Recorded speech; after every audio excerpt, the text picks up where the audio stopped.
فَقُلْنَا اذْهَبَا إِلَى الْقَوْمِ الَّذِينَ كَذَّبُوا بِآيَاتِنَا فَدَمَّرْنَاهُمْ تَدْمِيرًا۔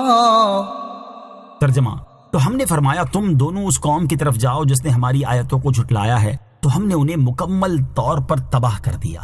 فَقُلْنَا، تو ہم نے فرمایا۔ اللہ تعالیٰ نے حضرت موسیٰ اور حضرت ہارون علیہ السلام سے ارشاد فرمایا کہ تم دونوں قوم فرعون کی طرف جاؤ، ان لوگوں نے ہماری آیتوں کو جھٹلایا ہے۔ چنانچہ وہ دونوں حضرات ان کی طرف گئے اور انہیں اللہ تعالیٰ کا خوف دلایا اور اپنی رسالت کی تبلیغ کی، لیکن ان بدبختوں نے ان حضرات کو جھٹلایا اور اپنے کفر پر ڈٹے رہے، تو اللہ تعالیٰ نے انہیں مکمل طور پر تباہ کر دیا۔ وَقَوْمَ نُوحٍ لَمَّا كَذَّبُوا الرُّسُلَ أَغْرَقْنَاهُمْ وَجَعَلْنَاهُمْ لِلنَّاسِ آيَةً وَأَعْتَدْنَا لِلظَّالِمِينَ عَذَابًا أَلِيمًا۔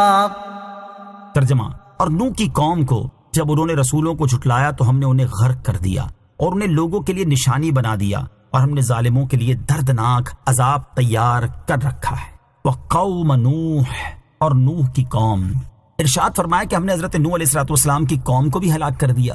جب انہوں نے رسولوں علیہ السلام کو جھٹلایا تو ہم نے انہیں غرق کر دیا۔ یہاں رسولوں سے مراد حضرت نوح، حضرت ادریس اور حضرت شیس علیہ السلام ہیں۔ یا یہ بات ہے کہ ایک رسول علیہ السلام کی تکذیب تمام رسولوں کی تکذیب ہے، تو جب انہوں نے حضرت نوح علیہ السلام کو جھٹلایا تو گویا سب رسولوں علیہ السلام کو جھٹلایا۔ مزید ارشاد فرمایا کہ ہم نے انہیں لوگوں کے لیے عبرت کا نشان بنا دیا تاکہ بعد والوں کے لیے عبرت ہوں، اور ہم نے کفر و تکذیب میں حد سے بڑھنے والے ظالموں کے لیے دنیا کے عذاب کے علاوہ آخرت میں دردناک عذاب تیار کر رکھا ہے۔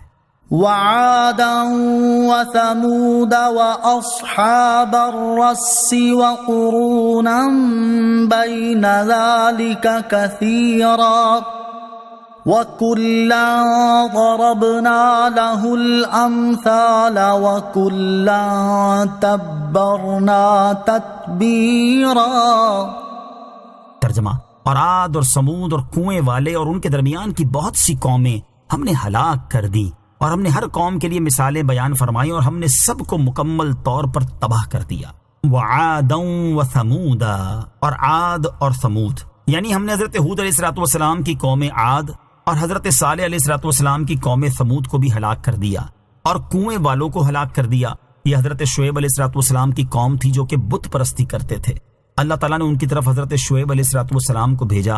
آپ علیہ السلام نے انہیں اسلام کی دعوت دی تو انہوں نے سرکشی کی، حضرت شعیب علیہ السلام کی تکذیب کی، اور آپ علیہ السلام کو ایذا دی۔ ان لوگوں کے مکان ایک کنویں کے گرد تھے، اللہ تعالیٰ نے انہیں ہلاک کر دیا، اور یہ تمام قوم اپنے مکانوں سمیت اس کنویں کے ساتھ زمین میں دھنس گئی۔ کنویں والوں کے بارے میں اس کے علاوہ اور اقوال بھی ہیں۔ مزید ارشاد فرمایا کہ قوم عاد، ثمود اور کنویں والوں کے درمیان میں بہت سی امتیں ہیں جنہیں انبیاء کرام علیہ السلام کی تکذیب کرنے کے سبب سے اللہ تعالیٰ نے ہلاک کر دیا۔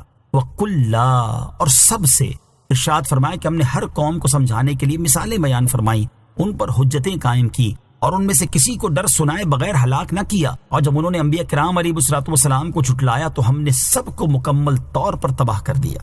وَلَقَدْ أَتَوْا عَلَى الْقَرْيَةِ الَّتِي أُمْطِرَتْ مَطَرَ السَّوْءِ أَفَلَمْ يَكُونُوا يَرَوْنَهَا بَلْ كَانُوا لَا يَرْجُونَ نُشُورًا۔ ترجمہ: اور بے شک یہ اس بستی پر ہو آئے ہیں جس پر بری بارش کی گئی، تو کیا یہ اس بستی کو نہیں دیکھتے بلکہ یہ مرنے کے بعد اٹھنے کی امید نہیں رکھتے۔ وَلَقَدْ أَتَوْا، اور ضرور یہ ہو آئے ہیں، یعنی کفار مکہ شام کی طرف اپنے تجارتی سفروں میں بار بار اس بستی سے گزر چکے ہیں جس پر پتھروں کی بری بارش کی گئی تھی۔ تو کیا کفار مکہ سفر کے دوران اس بستی کو اپنی آنکھوں سے نہیں دیکھتے تھے تاکہ ان کے انجام سے عبرت پکڑتے اور ایمان لاتے؟ بلکہ ان لوگوں کا حال یہ ہے کہ یہ مرنے کے بعد دوبارہ زندہ کیے جانے کے قائل ہی نہیں کہ انہیں آخرت کے ثواب و عذاب کی کوئی پرواہ ہوتی، تو پھر ہلاکت کے آثار دیکھ کر یہ کس طرح عبرت حاصل کرتے اور ایمان لاتے۔ اس آیت میں جس بستی پر پتھروں کی بارش ہونے کا ذکر ہوا اس سے مراد صدوم نامی بستی ہے، جو کہ حضرت لوط علیہ السلام کی قوم کی 5 بستیوں میں سب سے بڑی بستی تھی۔ حضرت لوط علیہ السلام کی قوم کی بستیوں کے بارے میں مفسرین کا ایک قول یہ ہے کہ 5 بستیوں کو ہلاک کر دیا گیا، اور ایک قول یہ ہے کہ ان بستیوں میں سب سے چھوٹی بستی کے لوگ تو اس خبیث بدکاری کے عامل نہ تھے جن میں باقی 4 بستیوں کے لوگ مبتلا تھے، اس لیے انہوں نے تو نجات پائی، جبکہ بقیہ 4 بستیاں اپنی بد عملی کے باعث آسمان سے پتھر برسا کر ہلاک کر دی گئیں۔ حقیقت میں 4 یا 5 بستیاں ہلاک ہوئیں، لیکن یہاں صرف ایک کا ذکر اس لیے ہے کہ کفار مکہ کا تجارتی سفروں کے درمیان جس بستی سے گزر ہوتا تھا وہ یہی تھی۔